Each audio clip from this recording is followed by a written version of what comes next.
Hey, welcome back to my channel, and it's that time of year. That time of year is squash blossom time.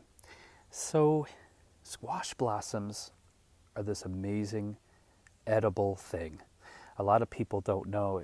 After a squash plant has a male and a female flower, you can tell the female flower because we're looking at it right now. It has an actual squash attached to it. And then the male flower will simply have a stem, as we see here.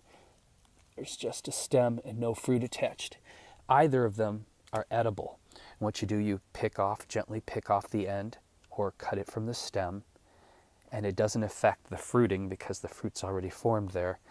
And you're going to make sure all the bugs are out of it, rinse it really well, gently, and then you can stuff that with cheeses. You can stuff it with a little bit of rice, a cheese, some fresh herbs. Then you take your flour and you close off the end of it and you tie that with a little chive. Hopefully you have chives in your garden, and you just go around once and literally tie a little knot with your chive. I mean, you could use a little piece of string if you don't have chive, that's fine, but it's kind of cool to use an onion chive or garlic chive because then the entire thing's edible.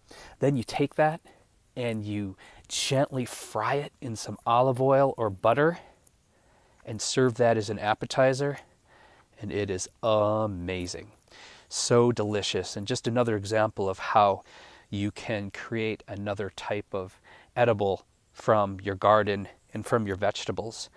And you want to do this early because, like most vegetables, the squash, the first blossoms are the largest. So you'll have the most ability to really fill them and make a really nice appetizer out of it. And as the season goes on, the squash blossoms are going to get smaller and smaller and more difficult to stuff. That's it. If you enjoy my ideas and money-saving tips and garden wisdom, please subscribe. It helps.